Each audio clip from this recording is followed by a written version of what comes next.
நம்மளோட டாலியா கிழங்கு இதை தான் நம்ம வந்து இப்போ அந்த தொட்டியில் ஃபுல்லாத்தையும் வைக்க போகிறோம்.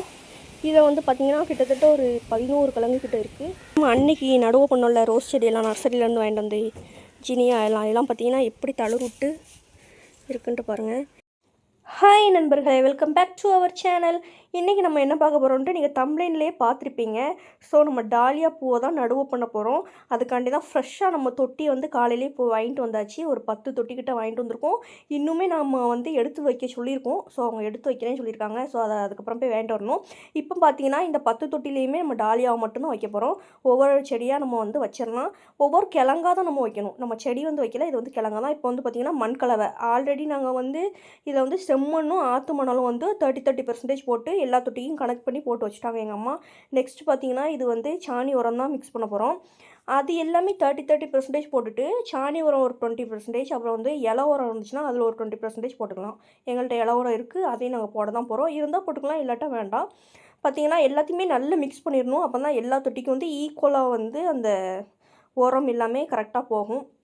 நம்ம இப்போ டாலியா பூனால் வந்து கோகோபிட் எதுவுமே நம்ம வந்து ஆட் பண்ணல. ஏன்னா டாலியாவுக்கு வந்து நம்ம அதிகமாக தண்ணி வந்து விடக்கூடாது. விட்டால் வந்து கிழங்கு வந்து ரொம்ப சென்சிட்டிவாக இருக்கும், டக்குன்னு அழுகி போயிடும். ஸோ அதனால் நம்ம வந்து தண்ணி அதிகமாக ஊற்ற வேண்டாம், இருக்கக்கூடாது அப்படிங்கிறதுக்காண்டி நாங்கள் வந்து கோகோபிட் வந்து வைக்கலை. வெறும் மண் உரம் மட்டும் தான் போட்டு மிக்ஸ் பண்ணிகிட்ருக்கோம். பார்த்திங்கன்னா நல்லா மிக்ஸ் பண்ணிடணும். அப்போ தான் அது ஈக்குவலாக எல்லா தொட்டிக்குமே நல்லபடியாக போகும். அப்புறம் என்ன, ஒவ்வொரு தொட்டிலே எடுத்து போட்டு தொட்டி ஃபுல்லும் நிறச்சி நம்ம வந்து கிழங்கு ஒவ்வொரு கிழங்காக ஊனிடலாம். இப்போ வந்து பார்த்திங்கன்னா எங்கள் அம்மா நல்ல மண்கலவை கொடுத்துட்ருக்காங்க. நம்ம வந்து தூரமாக நின்று வீடியோ எடுக்கிறது மட்டும்தான் வேலை. எங்கள் அம்மா அந்த மண்ணெடு இந்த மண்ணெடு அப்படின்னு சொல்லுவாங்க. அதை மட்டும் லைட்டாக நின்று எடுத்து கொடுத்துட்டு அப்படி நோண்டுறது. சாணி பக்கத்துலேயே போகிறது கிடையாது.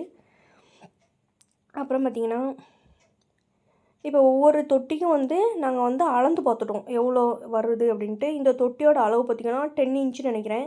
கரெக்டாக எனக்கு தெரியல, 10 இன்ச்சுன்னு தான் எங்கள் அம்மா சொன்ன மாதிரி எனக்கு ஞாபகம் இருக்குது. அதுக்கு வந்து கரெக்டாக 2.5 கப்பு மண்ணும் 1 கப்பு வந்து சாணி உரமும் பிடிச்சிச்சு. நாங்கள் சாணி உரத்தையும் இதிலேயே போட்டு மிக்ஸ் பண்ணனால 3 கப்பு அந்த மாதிரி சம்திங் போட்டுட்ருப்பாங்கன்னு நினைக்கிறேன் ஒவ்வொரு தொட்டிக்கும். பார்த்திங்கன்னா 10 இன்ச்சுன்னு சொல்லி தான் கொடுத்துருக்காங்க. ஆனால் ஒவ்வொரு 2 தொட்டிலேயே டிஃப்ரென்ஸ் இருக்குது. ஒரு தொட்டி பார்த்திங்கன்னா ஊச்சியாக இருக்குது, மேலே ஒடுக்கமாக வந்திருக்கு. சில தொட்டி கீழே நல்ல சென்டரில் குழி மாதிரி இருக்குது, மேலே கட்டையாக இருக்குது. அந்த மாதிரி சில தொட்டி இருக்குது. ஸோ அதெல்லாம் பார்த்து தான் நம்ம மண் போடுறோம். இருந்தாலும் நாங்கள் மிக்ஸ் பண்ண மண்ணெலாம் காணாது. மறுபடியும் மிக்ஸ் பண்ணிட்டு தான் இருந்தேன். பார்த்திங்கன்னா இப்போ எங்கள் அம்மா எல்லா தொட்டிலையும் ஓரளவு போட்டாங்க. இன்னும் ஒரு 2 தொட்டி தான் இருக்குது. 10 தொட்டியும் போட்டு உங்களுக்கு வீடியோவில் காமிச்சிட்டு இருந்தால் உங்களுக்கு போர் அடிச்சிடும். அப்புறம் ஸ்கிப் பண்ணி விட்டுட்டு போய்கிட்டே இருப்பீங்க. எதுக்கு 10 காமிக்கணுன்ட்டு கொஞ்சம் தொட்டியை மட்டும் தான் நான் காமிச்சேன். பார்த்திங்கன்னா இதுலேயும் நம்ம மண் ஃபில் பண்ணியாச்சு. அப்புறம் பார்த்திங்கன்னா டாலியாவை பொறுத்த வரைக்கும் இப்போ நம்ம இன்றைக்கி நடவு பண்ணுறோம் அப்படின்னா உடனே எடுத்துக்கொண்டு ஸ்ட்ரெயிட்டாக வந்து நம்ம வீட்டில் இடம் இருக்குது, நம்ம இடத்துலே போட்டுருவோம், எதுக்கு தொட்டிலெலாம் வச்சுக்கிட்டு அப்படின்னு சொல்லி ஸ்ட்ரெயிட்டாக கொண்டு போய் தரையில் வைக்காதீங்க. அப்படி வச்சிங்கன்னா என்ன ஆகும்னு பார்த்திங்கன்னா அந்த டாலியாவோட கிழங்கு வந்து அது நார்மலாக அந்த சிறுகிழங்குலாம் நீங்கள் பார்த்துருப்பீங்களா, அது மாதிரி தான் இருக்கும். ஸோ அது வந்து என்ன ஆகும்னா, நீங்கள் ஸ்ட்ரெயிட்டாக மண்ணுக்குள்ளே பூமியில் வச்ச உடனே நம்ம தண்ணி விடுவோம், திடீர்னு மழை பெய்யும் திடீர்னு அதிகமாக வெயில் அடிக்கும். இப்படிலாம் இருந்துச்சுன்னா கிழங்கு வந்து ரொம்ப சென்சிட்டிவ். அது வந்து சீக்கிரம் என்ன ஆகிடும், வம்பாக போயிடும், அது அழுகிரும். பின்ன செடியும் வராது, ஒன்றும் வராது. சும்மா பார்த்துட்டே இருக்க வேண்டியதான், வரும்னு நினச்சிட்டே இருப்போம், ஆனால் ஒன்றும் வராது. அதனால் எப்போதுமே டாலியா இந்த இருக்கலாம், இதுதான் அந்த கிழங்கு. இந்த கிழங்கை வந்து நம்ம என்ன பண்ணோம் அப்படின்னா, நம்ம ஒரு நல்ல தொட்டியில் வச்சு ஃபஸ்ட்டு வளர்த்துக்கணும். அது நல்ல ஒரு அளவுக்கு வர வரைக்கும். இப்போ வந்து பார்த்திங்கன்னா 30 நாள்லேருந்து 35 நாளுக்குள்ளே கண்டிப்பாக நல்ல கிழங்கா இருந்தால் அது வந்து தழுத்துரும். அதை வந்து நம்ம ஸ்ட்ரெயிட்டாக வெயில்லையோ இல்லை மழை பெய்யலையோ கொண்டு போய் வைக்கக்கூடாது. நம்ம என்ன பண்ணணும் அப்படின்னு பார்த்திங்கன்னா, ஒரு நல்ல ஒரு அளவுக்கு வளர்ந்ததுக்கப்புறமே அது வரைக்குமே நம்ம வீட்டுக்குள்ளே நிழல்லையே தான் வச்சுருக்கணும், வெளியில் கொண்டு வைக்கக்கூடாது. இன்னொன்று நான் மெயினாக இப்போ உங்ககிட்ட காமிச்சிட்ருக்கேன்ல, இது வந்து கிழங்கு வந்து இந்த மாதிரி மேலே பக்கம் இருக்கிற மாதிரி தான் வைக்கணும். சில பேர் என்ன பண்ணிடுறாங்க அப்படின்னா தொட்டியில் இப்படி சைடு வாக்கில் வைக்கிறது, எப்படி வைக்கணும்னே தெரியாமல் சில பேர் வைக்கிறாங்க. அந்த மாதிரிலாம் தயவுசெய்து வைக்காதீங்க. அப்படிலாம் வச்சிங்கன்னா உங்களுக்கு கிழங்கு வந்தாலும் அது யூஸ் இல்லாமல் சைடு வாக்கில் போய் செடி வளர்ந்து ஒரு ஸ்டேஜுக்கு மேலே வளராது, வம்பா போயிடும். இந்த மேலே அந்த கூம்பு மாதிரி இருக்குல்ல, அது மேலே பக்கம் வரணும். அப்படி வந்தால் தான் நல்லது. அதே மாதிரி அந்த மேலே உள்ள அந்த காம்பு வந்து உடையாமல் இருக்கணும். அதை வந்து நீங்கள் கண்டிப்பாக அதை பார்த்து வாங்குங்க.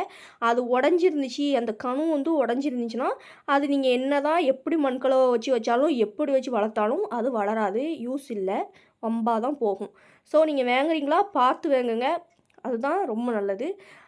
இப்போ வந்து நம்ம வச்சுட்டு உடனே வந்து தண்ணியை ஊற்றி வெயிலில் கொண்டு போய் வைக்க மாட்டோம். நிழல்லே தான் வைக்கணும். பார்த்தீங்கன்னா, அப்புறம் சொன்ன மாரி 30 நாள்லேருந்து 35 நாள் கரெக்டான நாள் அதுக்கு தழுத்துரும். நல்ல கிழங்கா இருந்தால் தழுத்துரும்னு சொன்னேன் இல்லையா? அதை மாரி தழுத்துரும். அதுக்கப்புறம் நம்ம வெயில்ல கொண்டு வச்சாலோ, இல்ல மழையில வச்சாலோ ரொம்ப மழை ஆகாது. லைட்டா ஒரு மழை அப்படின்னாலோ, வெயில்ல வச்சாலும் ஒண்ணும் ஆகாது. அதுக்கப்புறம் கூட நம்ம எடுத்து கீழ நம்மளோட இடத்துல வைக்க போறோம், தரையில வைக்க போறோம்னா, அப்படின்னா கூட நம்ம வச்சுக்கலாம். ஒண்ணும் பிரச்சனை இல்ல. ஆனா கொஞ்சம் சேஃபா, கொஞ்சம் தண்ணி எதுவும் கொஞ்சம் நெறைய இல்லாம, கொஞ்சம் நம்ம பார்த்துக்கிட்டா நம்மளுக்கு நல்லது. நம்ம சேஃபா இருக்கிறது நல்லது தானே! ஏன்னா, அது ஒரு கிழங்கு மேல இருந்தா கூட நம்மளுக்கு தெரிஞ்சிரும். நல்லா தான் இருக்கு. இது வந்து பூமிக்கு கீழ மண்ணுக்குள்ள வைக்கிறதுனால, நம்மளுக்கு தெரியாது. ஸோ, அது வந்து நம்ம கொஞ்சம் நல்லா பார்த்து சேஃபா தான் வைக்கணும். இது பார்த்தீங்கன்னா, நான் வாங்குன கிழங்கு வந்து ஒரு 11 கிழங்கு வாங்கியிருந்தேன் ஆர்டர் பண்ணி தான் வாங்கியிருந்தேன். பார்த்தீங்கன்னா, எல்லா கிழங்குமே நல்லா சூப்பரா தான் இருந்துச்சு. எந்த கிழங்குமே குறை சொல்ல முடியாது. ஆனா என்ன ஒரே 1ஓ 2லயோ வந்து மேல அந்த அந்த கணு சொன்னேன்ல, அது வந்து உடைஞ்சிருக்கு. அது வருமா என்னான்ட்டு டவுட்லயே தான் வைக்கும். சரி ஃபர்ஸ்ட் டைம் வாங்கிட்டோம், வச்சு பார்த்துரலாம் அப்படின்ட்டு. ஆல்ரெடி எங்க வீட்ல டாலியா நின்னுச்சு. அப்போலாம் எங்களுக்கு அந்த டாலியால வந்து கீழ கிழங்கு இருக்கும் அப்படிங்கிற ஒண்ணே எங்களுக்கு தெரியாது. அது வந்து எங்க வீட்ல நின்னது வந்து நல்லா சாண்டல் கலரு. நல்ல நம்ம உள்ளங்கை அளவுக்கு நல்ல பெருசா இருக்கும் பூ. அந்த மாரி அப்போலாம் நம்மளுக்கு அதில வந்து கிழங்கு அந்த கதைலாம் நம்மளுக்கு தெரியாதனால, அத அப்படியே விட்டு அது வம்பாவே போயிடுச்சு. சரி இப்போ நம்ம கார்டனிங் அப்படி இப்படின்னு எங்க அம்மா ஒண்ணு ஒண்ணா பார்க்கறனால, இப்போ அவங்களுக்கு தெரிஞ்சு போச்சு. இதில இப்படிதான் இருக்கும், இப்படிதான் பண்ணணும் அப்படின்ட்டு. ஸோ, அதுக்கு தான் பண்ணிட்டுருக்கோம். இன்னும் பார்த்தீங்கன்னா, இன்னும் இந்த சும்மா இல்லாம மீஷோல இருந்து வேற விதைலாம் வாங்கி வச்சிருக்காங்க. அது என்ன போட்டு வச்சிருக்காங்க. அது நல்லா முளைச்சு நிக்கிது. அதையும் நம்ம தொட்டி வாங்கி அதையும் நம்ம வைக்கணும். அப்புறம் நான் சொன்னேன்ல, 11 கிழங்கு இருக்குன்ட்டு, எங்ககிட்ட இருக்கிறது 10 தொட்டி தான். இன்னொன்னு கிழங்கு என்னடா பண்ண? அப்படின்னு சொல்லிட்டு யோசிச்சுட்டு இருந்தோம். அப்புறம் எங்க அம்மா சொல்லிட்டாங்க, "சும்மா இதிலயே வைக்கலாம். நம்ம நெக்ஸ்ட் வேணா எடுத்து மாத்திக்கலாம். செடி வந்ததுக்கப்புறம்." அப்படி சொல்லிட்டாங்க. சரிம்மா அப்போ பண்ணிடுங்கன்ட்டு நானும் எங்க அம்மாட்ட சொல்லிட்டு இருந்தேன். எங்க அம்மா ஒண்ணு ஒண்ணுலயே வச்சுட்டு இருக்காங்க. ஆனா, அந்த செடி வாங்குறதுல பிரச்சனை இல்ல. இந்த மாரி கிழங்கு வாங்குறதுல பிரச்சனை இல்ல. என்ன பிரச்சனை தெரியுமா? அந்த செடி நடுறதுலயே. அந்த மண் கலவன்ட்டு சொல்லிட்டு ஒண்ணு இருக்கே, அந்த மண் கலவைய பண்றதுக்குள்ள நம்மளுக்கே உயிரே போயிரும் போல. எவ்வளோ ஹானு போட்டாலும் அந்த தொட்டி வாங்கிட்டே இருக்கும் மண்ண ஃபுல்லா. நம்ம அள்ளி அள்ளி போட்டுட்டே இருக்க வேண்டியதான். அப்புறம் இன்னொரு விஷயம் மெயினா சொல்லணும்னு நெனச்சேன். அது என்னன்னு பார்த்தீங்கன்னா, இப்ப டாலியாவ பொறுத்தவரைக்கும் அந்த கிழங்க வந்து கீழ அடியில நம்ம கிழங்கு தானே நல்லா பூமிக்குள்ள தான், மண்ணுக்குள்ள தான் வைக்கணும் அப்படின்லாம் ஒண்ணும் கிடையாது. கொஞ்சம் ஒரு லேயர் இப்போ மண்ணு போட்டிருக்காங்களா எங்க அம்மா, இந்த அளவு போட்டுட்டு, அதில எவ்வளோ தூரத்தில குழி தோண்டுறாங்கன்னு நீங்களே பாருங்க. உங்களுக்கே தெரியும். லைட்டா இப்படி வப்பாங்க. வச்சுட்டு மேண்டாப்புல மண் தூவிருவாங்க. எதுக்கு அப்படின்னா, டாலியா கிழங்கு வந்து கீழ அடியில வச்சா ரொம்ப முளைக்கிறதுக்கு வந்து கஷ்டப்பட்டு அது இதாகும். நம்ம கொஞ்சம் மேல் பரப்புல மேண்டாப்புல வச்சு லைட்டா மண் போட்டு, அப்படி தண்ணி ஊத்தி விட்டுட்டோம்னு வச்சுக்கோங்களேன், அது டக்குனு நல்லா வேர் புடிச்சு அதிலருந்து அந்த அந்த மேல கணு இருக்குல்ல, அதுலேருந்து நல்ல தளிர் வந்து வெளிய வர ஸ்டார்ட் ஆயிடும். ஸோ, எப்போதுமே டாலியா கிழங்க வந்து நீங்க நடவு பண்ணையில கீழ தள்ளி வைக்காதீங்க. வச்சீங்கன்னா சில கிழங்கு வரலாம், சில இது வராம போலாம். ஸோ, மேல மேண்டாப்புல இப்படி வைங்க. கைய வச்சு இப்படி வச்சு பார்த்தா தெரியணும். இங்கன தான் இருக்கு அப்படின்ட்டு அந்த மாரி.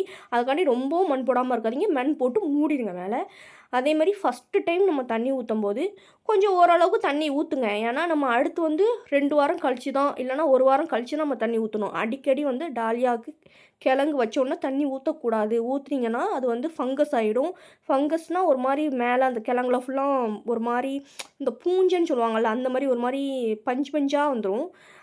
இன்னொன்னு வந்து என்னன்னு பார்த்தீங்கன்னா, அந்த மண்ணுலயும் ஃபங்கஸ் வந்துரும். நம்ம அதிகமா ரோஸ் செடிக்கே நம்ம அதிகமா தண்ணி விட்டாலே, ரோஸ் செடியில வந்து பார்த்தீங்கன்னா, அந்த இலை ஃபுல்லா மஞ்சள் கலர்ல ஆறதுக்கு ரீசனே அதுதான். ஃபங்கஸ் ஆயிடும். அத மாரி தான் ரோஸ் செடியே அந்த மாரி ஆகுதுன்னா, இது பூமிக்குள்ள இருக்கிற ஒரு கிழங்கு. மண்ணுக்குள்ள இருக்கிற ஒரு கிழங்குக்கு என்ன ஆகும் அப்படின்னு நம்ம தான் யோசிக்கணும். இன்னொரு விஷயம் என்னன்னா, இப்போ நம்ம வந்து இந்த டாலியா பூவ வந்து நடவு பண்ணும்போது, இந்த கிழங்கு நடவு பண்ணும்போது, நம்மகிட்ட அந்த சாஃப் அந்த மாரி ஏதாச்சு பொடி அந்த மாரி ஃபங்கஸ்குள்ளது ஏதாச்சும் ஒண்ணு இருந்துச்சுன்னா, அது மணலோட போட்டு மிக்ஸ் பண்ணிக்கோங்க. எங்களுக்கு என்னாச்சுன்னா, மிக்ஸ் பண்ணி எல்லாம் பண்ணி தொட்டியில வச்சதுக்கப்புறம் தான் ஞாபகமே வந்துச்சு. ஆனா, நீங்க பண்ணும்போது ஒரு ஃபங்கஸ் குள்ளது ஏதாச்சும் ஒரு பொடி வந்து ஆட் பண்ணா, அது கொஞ்சம் நல்லது. எதுவும் ஆகாது. அ அப்புறம் வந்து நெக்ஸ்ட்டு சீசனுக்கு இத எப்படி நடவு பண்ணணுன்ட்டு நான் சொல்றேன். அது வந்து எப்படின்னா, இதே மாரி தான். சீசன் வந்து பார்த்தீங்கன்னா, நெக்ஸ்ட் 6 மந்த் முடிஞ்சுச்சுன்னா, அடுத்த 6 மந்த் எடுத்து நம்ம வந்து நடவு பண்ணுறதுக்கே கரெக்ட்டா இருக்கும்.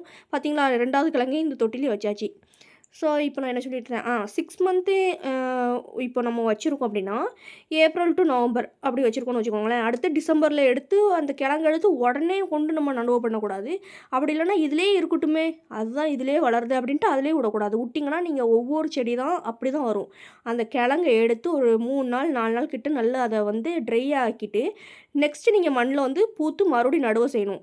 சில பேர்லாம் வேண்டாம் இதிலே தானே வருது, இதிலே வரட்டும் அப்படின்னு சொல்லி விட்டிங்கன்னா, ஒரே ஒரு செடி தான் வரும். அது நம்மளுக்கு வேஸ்ட்டு. ஒவ்வொரு டைமையும் நீங்க எடுத்து, எடுத்து அத வந்து நடவு பண்றது தான் டாலியாவ பொறுத்தவரைக்கும் ரொம்ப நல்லது. நீங்க அந்த மாரி ட்ரை பண்ணி பாருங்க. அப்புறம் நெறைய பேர் நான் வந்து யூடியூப்லயே பார்த்தேன். நெறைய பேர் என்ன பண்றாங்கன்னா, அதில அப்படியே கொத்தா இருக்கு.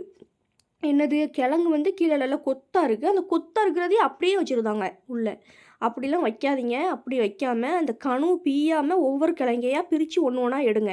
ஒண்ணு ஒண்ணா எடுத்து வச்சீங்கன்னா, உங்களுக்கு வந்து நெறைய கிழங்கும் கிடைக்கும். நெறைய செடி வரும். செடியிலேருந்து நெறைய பூக்கள் வரும். இப்ப நீங்க ஒரு ஒரு கிழங்க உள்ள நட்டீங்கன்னா, நெக்ஸ்ட்டு சீசன் முடிஞ்சு எடுத்து பார்க்கையில ஒரு 5, 6 கிழங்கு சேர்ந்து வந்திருக்கும். அந்த 5, 6 கிழங்கையும் அப்படியே வச்சீங்கன்னா, அதுலேருந்து மட்டும் தான் செடி வரும். உங்களுக்கு எக்ஸ்ட்ரா கிழங்கு எதுவுமே வராது. செடி, பூ எதுவுமே வராது. இதே இது நீங்க ஒரு இதுலேருந்து பிரிச்சு இன்னொரு அடுத்த தடவ நடவு பண்ணையில அடுத்த இதில வச்சீங்கன்னு வச்சுக்கோங்களேன், 6 கிழங்கு கிடைச்சது. மறுபடியும் அதில ஒரு 6 கிழங்கு வந்து மறுபடியும் அதில ஆட் ஆகுமா, மறுபடியும் வரும். மறுபடியும் நம்ம அந்த 6யும் பிரிப்போம். மறுபடியும் அதில ஒரு 6 வரும். இப்படி நம்மளுக்கு கிழங்கு வந்து நல்லா கூடிட்டே இருக்கும். நீங்க ஒரே இதுலயே அப்படியே வச்சு விட்டீங்கன்னா, அது வேஸ்ட்டு. நம்மளுக்கு ஒரு கிழங்கு வம்பா போனாலும், இன்னொரு கிழங்கு நம்ம கையில இருக்குன்னு தைரியமா இருக்கலாம். ஸோ, அதனால அப்படி பிரிச்சு, பிரிச்சு வைக்க பாருங்க. அது நான் இப்போ வைக்கிறேன்ல, அடுத்த நெக்ஸ்ட் வந்து இது நல்லா பூ பூத்து முடிஞ்சதுக்கப்புறமா, அந்த கிழங்கு எப்படி பிரிக்கணும் அப்படின்ட்டு கண்டிப்பா நான் உங்களுக்கு வீடியோ போடுறேன். இப்போ பார்த்தீங்கன்னா, எங்க அம்மா எல்லாமே வச்சு விட்டு, தண்ணி நல்லா அடிச்சு விட்டாங்க. தண்ணி அடிச்சு அது தொட்டியிலேருந்து கீழ வர்ற மாரி கொஞ்சம் நல்லாவே அடிச்சாச்சு. இனிமேல் வந்து 1 வாரமோ இல்லன்னா ஒரு 10 நாள் அந்த மாரி கழிச்சு கூட மண் ஈரத்த பொறுத்து நீங்க வந்து தண்ணிய நம்ம ஊத்திக்கலாம். நெக்ஸ்ட்டு இது என்னன்னு பார்த்தீங்கன்னா, போன டைம் நம்ம வந்து நடவு பண்ணோம்ல, செடி நர்சரியிலேருந்து வாங்கிட்டு வந்துட்டு, அந்த செடிய வந்து நடவு பண்ணது வந்து கீழ நான் டேக் பண்ணியிருக்கேன். அந்த வீடியோ மறக்காம செக் அவுட் பண்ணி பாருங்க. இது வந்து அந்த செடி தான். எவ்வளோ அழகா தளிர்வுட்டு எவ்வளோ அழகா நிக்குதுன்னு பாருங்க. அன்னைக்கு நம்ம நடவு பண்ணது. இந்த நெட் எதுக்கு போட்டிருக்கேன்னு பார்த்தீங்கன்னா, எங்க வீட்ல நெறைய கோழி நிக்கி. கோழி ஃபுல்லா உள்ள போய் எல்லாத்தையும் குதறி விட்டு வம்பாக்கிரும். அதனால தான் அந்த நெட்டு போட்டு நாங்க வந்து வச்சிருக்கோம் எல்லா தொட்டியும் உள்ள எடுத்து. ஜினியாவெல்லாம் பார்த்தீங்கன்னா, அன்னைக்கெல்லாம் வைக்கையில ஒவ்வொரு குச்சி தானே இருந்துச்சு. இப்போ நல்ல தளர்த்து, நல்ல 4 மொட்டு, 5 மொட்டு இந்த மாரிலாம் அங்கன இங்கனமா வந்திருக்கு. அதில 1 வந்து நாங்க கட் பண்ணி எடுத்துட்டோம் விதைக்காண்டி, நல்லா காஞ்சதுனால. பார்த்தீங்கன்னா, மித்தது எல்லாமே அந்த பால்சம்லாம் உங்ககிட்ட காமிக்கலல்ல. நெக்ஸ்ட் நான் வீடியோ போடல காமிக்கேன்னு சொன்னேன்ல, அந்த இருக்கு பாருங்க. அந்த தொட்டியில வந்து நான் வச்சுட்டேன் பால்சத்த. எல்லாமே அன்னைக்கு வச்ச எல்லா செடியுமே நல்லபடியா நிக்கி, நல்லா தழைஞ்சு, நல்லா அழகா நிக்கி, ஜினியாலாம் நல்லா பூ பூத்துட்டு, இந்த ஊட்டி ரோஸ்லலாம் தளிர் நெறைய வந்து மொட்டு வந்துச்சு. நான் மொட்டெல்லாம் பிச்சு போட்டேன். அப்பதான் செடி கொஞ்சம் ஃபாஸ்ட்டா வளரும்ன்ட்டு. அப்புறம் அந்த குரோட்டன்ஸ வந்து அந்த கவர்ல இருந்துச்சுல்ல, அத வந்து சின்ன தொட்டியில மாத்தி வச்சிருக்கேன். அது ஃபியூச்சர்ல வேணா நம்ம பெரிய தொட்டியில மாத்திக்கலாம். இதுவும் அதே மாரி தான். இந்த வாஸ்து செடிய தான் வாங்கிட்டு வந்ததுலேருந்து மாத்தவே இல்ல. ஏதோ அது தலையெழுத்து அதான் போல. அதிலேயே தான் இருக்கு. அப்புறம் பார்த்தீங்கன்னா நான் டேபிள் ரோஸ் எல்லாம் வச்சு வச்சேன்ல, அந்த குட்டி பாட்டு இதெல்லாம் வரைஞ்சி வச்சேன்ல, அதெல்லாம் நல்லபடியா நிக்கி, மேல பார்க்கறதுக்கு நல்லா தான் இருக்கு. ஆனா, உள்ள என்னதான் ஆச்சோன்னு தெரியல. அழுவிட்டே வந்துச்சு. அதையெல்லாம் எடுத்து போட்டுட்டு, இப்போ மறுபடியும் நான் வச்சு வச்சிருக்கேன். அது என்ன ஆக போகுதுன்னு தெரியல. அப்புறம் இந்த சைடு பார்த்தீங்கன்னா, அந்த சைடு ஃபுல்லாவே நாங்க வந்து கார்டனா தான் வச்சிருந்தோம். இப்போ வந்து கோழி வந்து படாப்படுத்துது அப்படின்னு சொல்லிட்டு, அங்க எதையுமே வைக்கிறது இல்ல. சும்மா தொட்டியில மட்டும் வச்சு வச்சு விட்டுருக்கோம். இதுலயுமே நெறைய ரோஸ் செடி நிக்குது. கீழலாம் சவுண்டேஸ் வச்சு விட்டுருக்கேன். இந்த சைடு ஃபுல்லா மல்லிகைப்பூ செடி இந்த மாரி நிக்குது. தொட்டிலையுமே நல்லா ஒயிட் கலர் ஊட்டி ரோஸ், அப்புறம் ஒரு ரெட் கலரு அப்புறம் வந்து பார்த்தீங்கன்னா, 7 டேஸு ஒரு 3, 4 செடி கிட்டத்துல நான் வச்சிருக்கேன். எல்லாத்துலயுமே நல்லா தான் பூ பூத்துட்ருக்கு. ஸோ நண்பர்களே, இந்த வீடியோ உங்களுக்கு யூஸ்ஃபுல்லா இருந்திருக்கும்னு நம்புறேன். இந்த மாதிரியான இன்ட்ரெஸ்டிங்கான வீடியோ பார்க்கணும்னா, நம்மளோட சேனலை மறக்காம சப்ஸ்கிரைப் பண்ணி வச்சுக்கோங்க. அதுவரை உங்களிடமிருந்து விடைபெறுவது உங்கள் ஷமி. டடா!